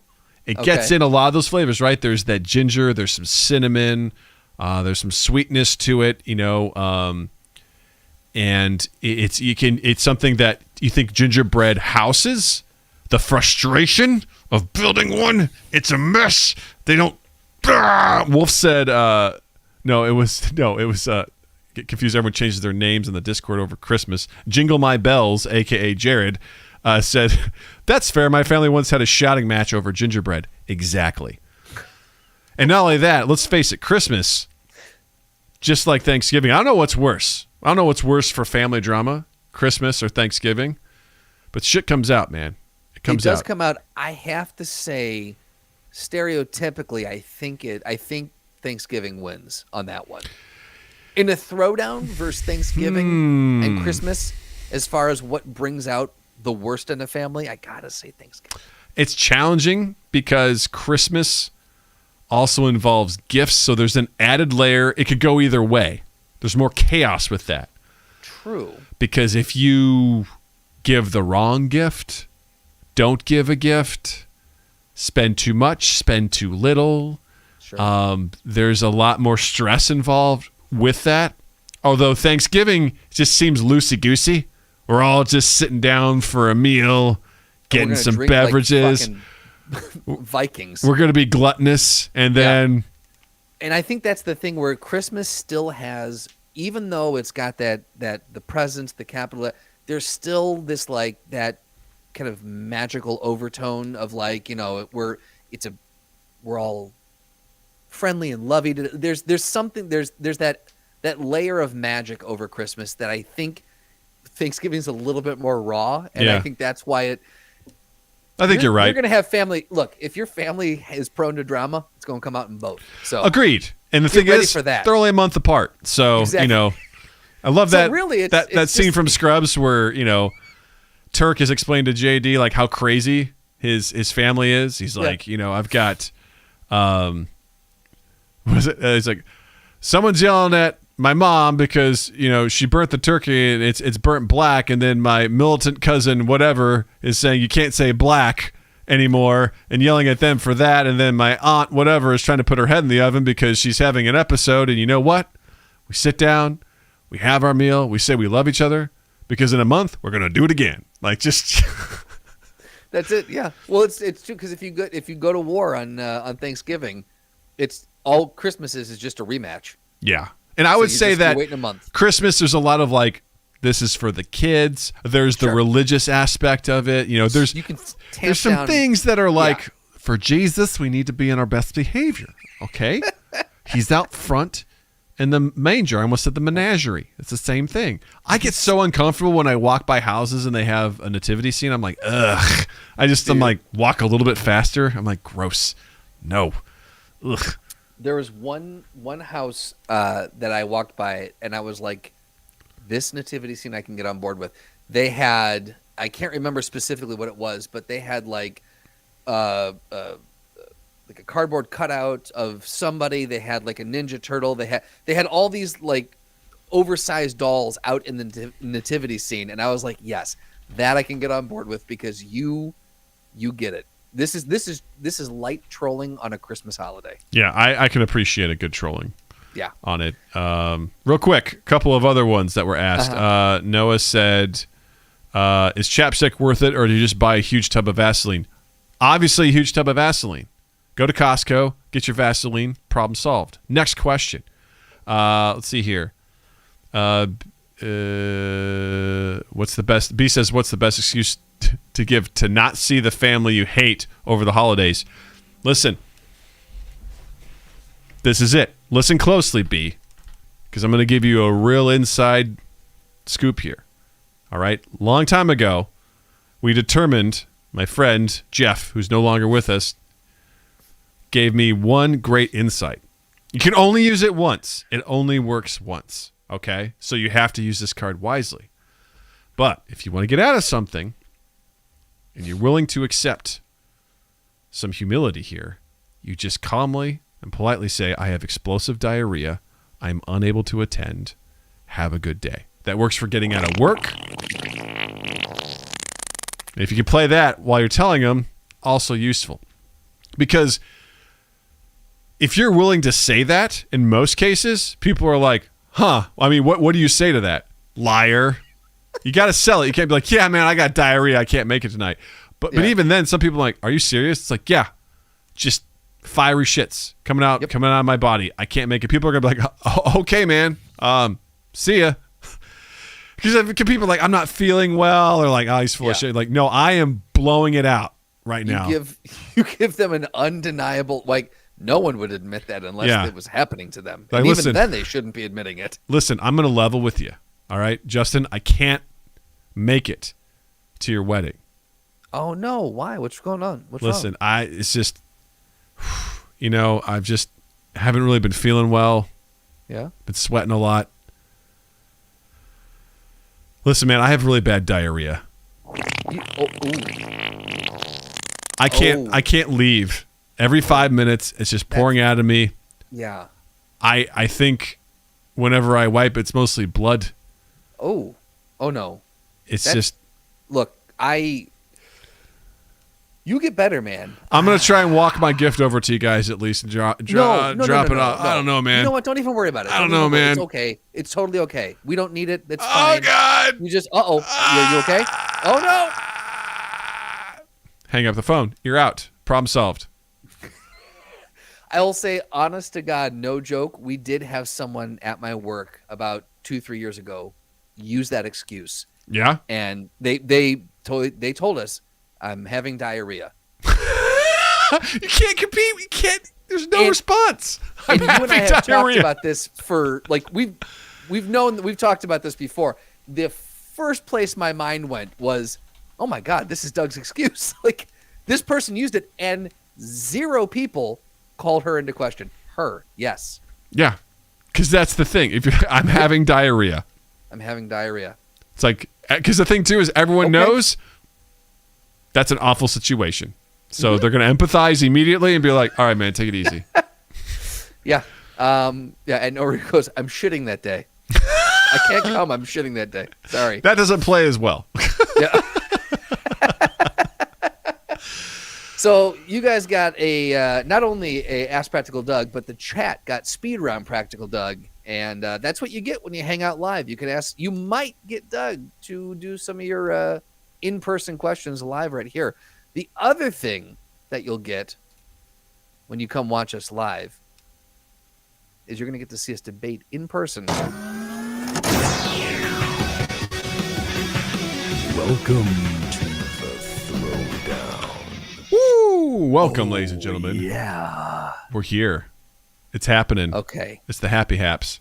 It's and I couldn't be more excited for this. Justin what is this? has no idea what this is, but I am fucking pumped. I'd like to just shout out. So again, as we do these throwdowns, it's the council that puts them together, and we don't see them until right now. Until I play that theme song, they post it in our shared Word document, and I scroll down, and there's the 2 people here, and then in parentheses it says, and the council knows us very well. In parentheses it says, Doug, you're going to have to do the heavy lifting here. So they're very well aware that I have minimal to no knowledge about who the fuck either of these people are. Yes. This is going to be interesting. All right, Justin, play those drums. This week's throwdown is Doomfist from Overwatch versus Vi from League of Legends. Now, already, League of Legends is toxic, so I Here's- say it's Doomfist. here's the thing. I can only speak to Vi from my experience in watching her in Arcane on Netflix, which you should check out now. It's really good. Okay. So, and I hope I'm going to do Doomfist justice here because he's pretty awesome in Overwatch. He's an evildoer. He is. His powers and abilities are actually, his section is relatively limited, honestly. But which one do you want to read? Do you want me to read both, or do you want to read one? I'll read one of them. You Why tell me don't you who do prefer. Doomfist? Why don't you do Doomfist? All right. Here comes Doom Fist Up Your Pooper. So he's an evildoer. His full name is not important. Is from Overwatch. His occupation, he's an apprentice for something. He's one of Talon's leaders. No. Say the name.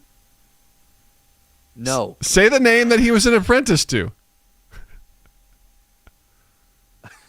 Akinjiri Adimanis. You got it. His powers and skills. He's got a hand cannon, superhuman strength, superhuman speed, superhuman stamina, peak human durability, martial arts, and he's very charismatic. His hobbies include causing destruction, seeking revenge against Overwatch. Is Overwatch a group? It's a guy, Dan Overwatch. Ah, got it. Okay. Yeah. Never knew that. Yeah, That's now good you to do. know. So his goals are to destroy Dan Overwatch and start a conflict that would make the world stronger by his beliefs. Let's go down to the powers and abilities. Being one of Talon's leaders, Doomfist has immense strength and durability. Physical strength was almost unrivaled, being capable of throwing cars with ease and creating craters with a single punch. His durability was also astounding, being able to tank tracers pistols. Yep, that makes sense to me. And so look, he's Keep going. He's a strong dude. What else? What else can he he's- tank? He's fast. What else? He can tank Tracer's pistols. What else? He can take Genji's sword and even hit from Primal Winston's punch and only be incapacitated. Oh God, I He's fucking also love this. fast. You just reading this, you're like, this means nothing to me. This means He's also- absolutely nothing to me. I want to create a voice acting script for you, and I want you. I want to fill it. That's my goal. That's going to be a project. That's going to be a one-off where we are the council and I are going to get together, and we're going to create. That's what we're going to do. We will make a scene, a voice acted scene. Okay. And we're going to fill it with a whole bunch of shit like this, and you're going to have to read it. You're not going to get a whole lot of time, and maybe we'll give it to you, and you just have to figure out how am I going to read this, like what emphasis I'm going to do. You have to say it. You're going to have to mean it. Okay. That's going to put it's on record. That's another thing we're going to do. That will be so much fun. Just watching you right there, trying to be like, I don't know what this means. Like being able to take Tracer's pistols. What the fuck is that? Like. That's the same as me listening to people talk Pokemon. I'm like, I have no idea what's going on right now. Absolutely. King Talister is always doing something about Nuzlocke. I don't know what Nuzlocke is on Pokemon. Is that a person? Is that a thing? Is that like an ability? It's a form of cuddling. Right? I'm going to Nuzlocke you. Grr. Yeah. You know? All right. So So all right. So that's Doomfist. Doug, what do you got for let's talk about Vi. Vi? Short for Violet. She's an enforcer, a one-girl wrecking crew. She's also known as Fat Hands. Let's see here. She's got these gauntlets, Hextech gauntlets. She's at peak physical strength. She's got blast shields. Her hobby is smashing things, roughhousing. She likes to roughhouse. Listening to chem punk music. Oh, how nice. Disobeying orders, making vibe puns, and boxing. Let's see here. Cool. So she's a hot-headed enforcer. She's hot. Okay, so they don't really list powers and abilities here, but what I could tell you from the show is that she's a brawler. She's an accomplished fighter. She grew up on the streets. She and her sister became orphans, and she was taken under the wing of a guy named Vander, who taught her basically how to fight, how to punch. Again, it's mostly like underground. She's part of like the underworld. She's not like a chaotically evil person, but she'll go and rob stuff, and she gets in fights with rival gangs and stuff like that. She knows how to handle herself. She has these big gauntlets. There's a do-gooder, man. She is a do-gooder. I'd say she's chaotic good in a lot of ways. Okay. But she grew up in the underworld, right? And so I feel like, while she's from Detroit, says no. I feel like Doomfist has like his fist, like that thing is particularly brutal. Like it's known for one punch can level something. Like it says, like he can create craters. So I think he has more power in his fist than Vi does. Like Vi can do some pretty impressive stuff. You would not want to get punched by her.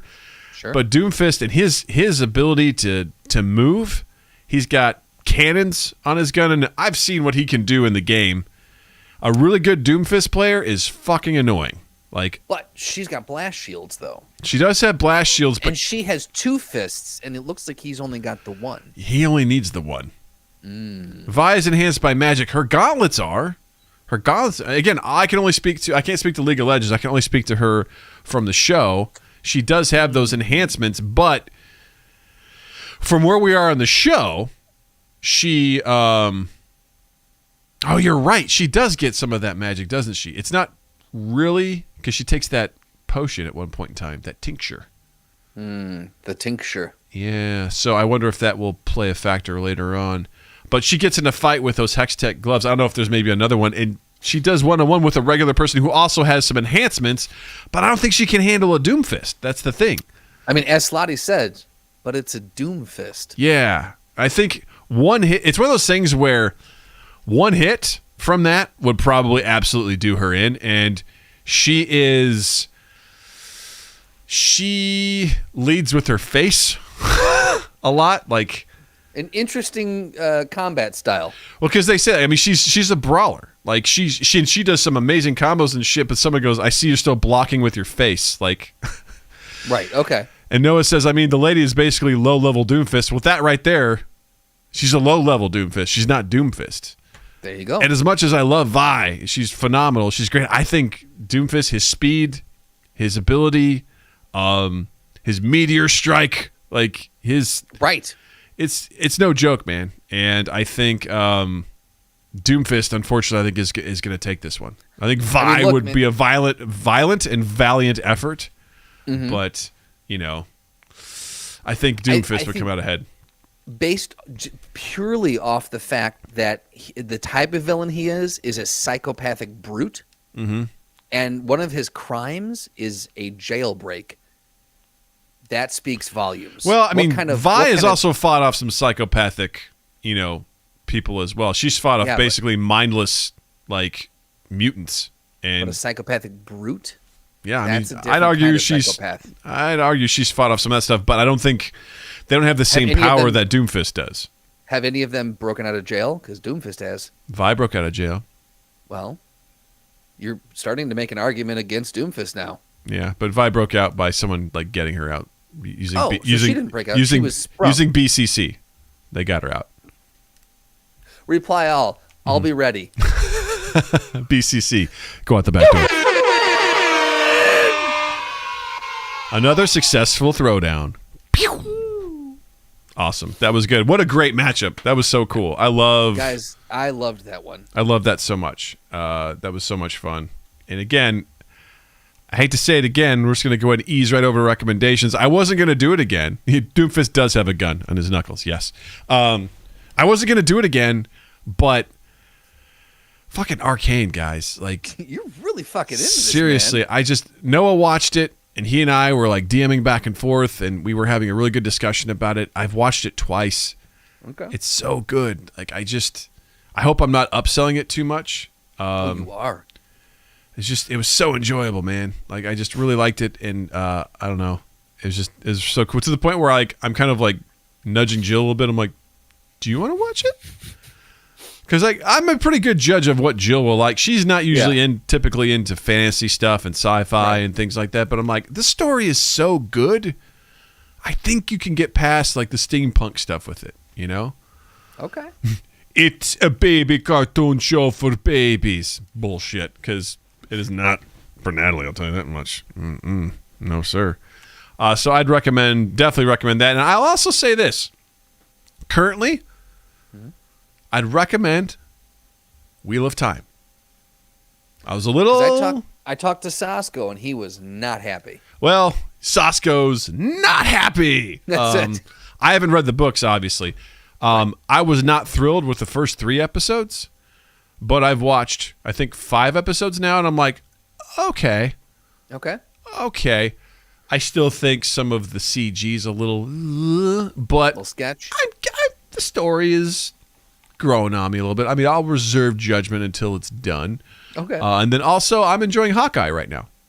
Yes. I will say that the first 2 episodes weren't super impressive to me.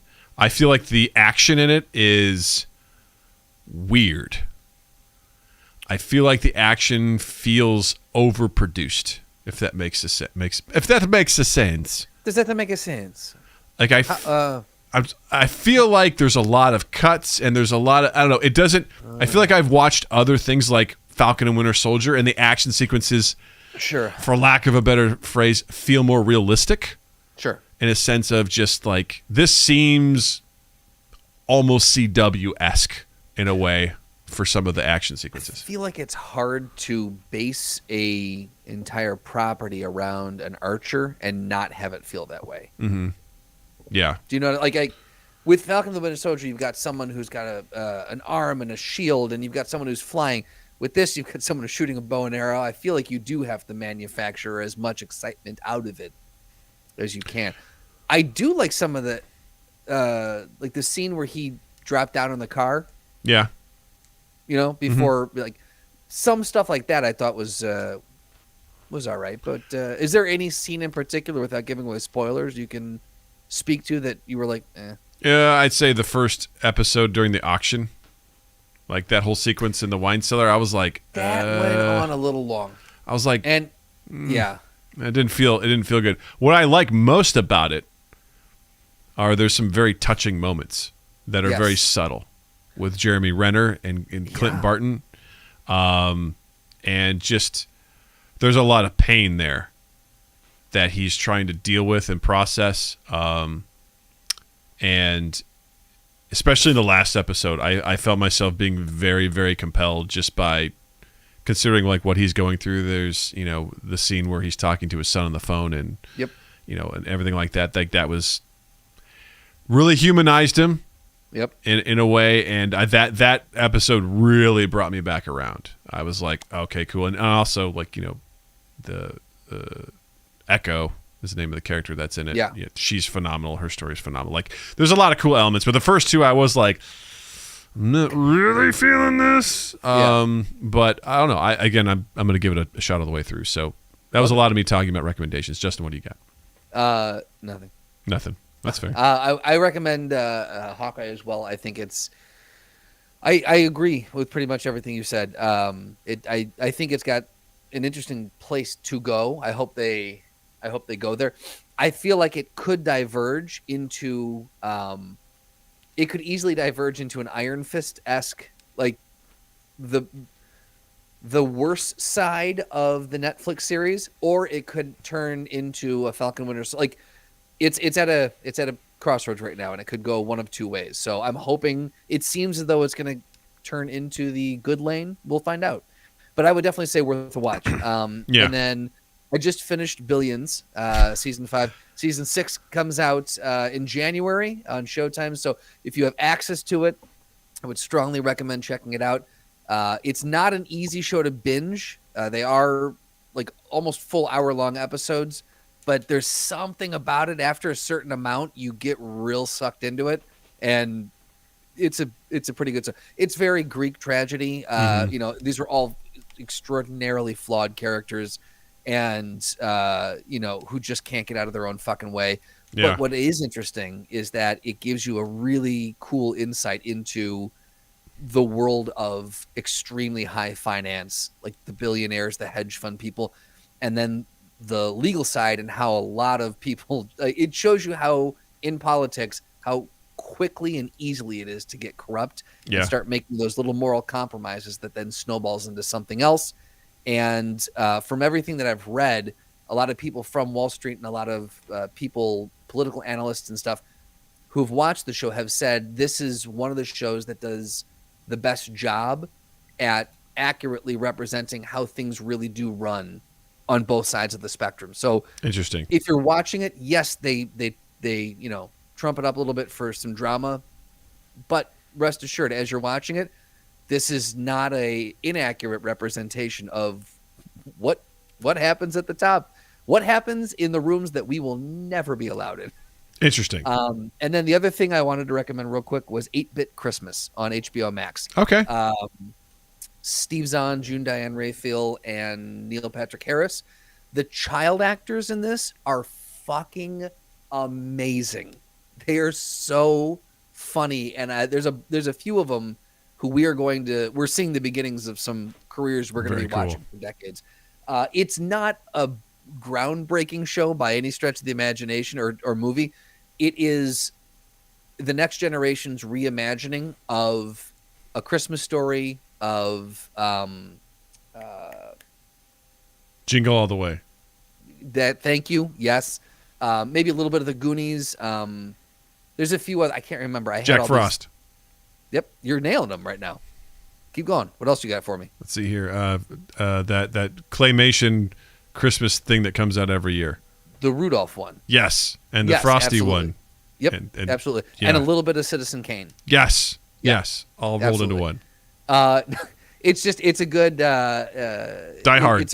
It's a good throwback to all those movies of the 80s that were campy and fun. Princess Bride, because Neil Patrick Harris narrates what happened to him when he was a young kid. So it's cool. I would say give it a watch. If you were born in the 80s, it'll give you a little twinge of nostalgia because it's all about wanting a Nintendo for Christmas. Original Nintendo. There you go. Yep. Dun, dun, dun, dun, dun, dun. A lot of recommendations for two people. For something that we actually didn't fill in our notes, we came up with some because we weren't focused. That's right. Thank you all for hanging out with us. If you really like what you're seeing here, please like, subscribe, and that'd mean the world to us. And also, please be sure to follow us on all our social medias at Mind Gap Podcast. Don't forget that we stream live for the podcast on Tuesdays at 8 p.m. Central, and also Saturdays at 8 p.m. Central for the video game stream with myself as the host. That's at youtube.com/c/Mind Gap Podcast. Check us out there, and also don't forget to check out Justin online as well. On Instagram and Twitter at Justin_Michael, spelled Mikel. It's the fun way of spelling it. And while you're in the all-man realm, check us out on Spotify, Stitcher, Apple Podcasts, Google Podcasts, all the places you find and consume podcasts. Please subscribe to us, share us around, leave a review, do all the things you can do on there. All of that makes a big, big, big world of difference. And then 2east8th.com/mindgap. And then just keep an eye on all of 2 East 8th's social presences because things are coming. Things are coming, y'all. As Ron Jeremy once said, things are coming. Yikes. R.I.P. So to that I say, I mean, he's getting a lot of legal problems right now. Oh, did not know that. Okay. Yeah. I walk back that. That's what I said. Yeah. Yeah. Anyway, so with that being said, I say, Justin, thank you. Douglas, thank you. YouTube chat, thank you. And listeners, thank you. And you all have a dandy fucking week. Yay! Woo! That was great. First podcast on YouTube. How much fun was that, y'all? That was a blast. This chat's great. It was so good. Yeah, you guys are awesome. Thank you so much for participating and joining in on all the festivities. Appreciate you. Yeah, man. Who should we raid tonight? First show in the books. Who should we raid? I kind of like doing that, but I also kind of didn't. It was kind of stressful. Yeah. Because after everything we've done, then you have to go to someone else's stream and pretend to care. So that you weren't just like, I'm reading good night, and lose out and everything like that. I mean, it was fine, but to some degree, it's also like, this is exhausting. I'm tired. I want to be done. I'm sorry you missed your fart button, Slotty. I know that kind of sucks. I tried to make polls and they wouldn't work. I don't know. I don't even know what's possible these days. But Slotty, I want to make you a moderator. So I'm glad if that's your channel. It's like I need to have someone's channel to put in here. It's weird. I can't just give people stuff. So Put it in. I'll put it in. Make you a mod. I was hanging out in the Twitch chat all alone. Stops. Do we have a message up there, like on Not the, yet. on the No. hold screen? Because that will definitely help.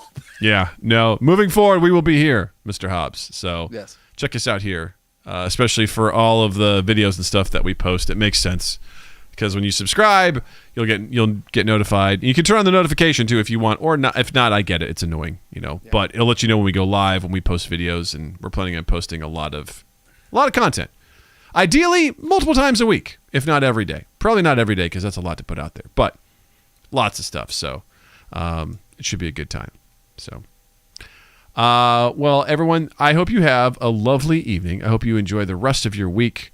Thanks for taking the time to hang out with us. It means the world to us. And, be cool. Be cool to yourself. Be cool to each other. Just be cool, man. Yeah. And with that, we'll see you all Saturday night for the video game stream. So take care, you sweet babies. Mwah.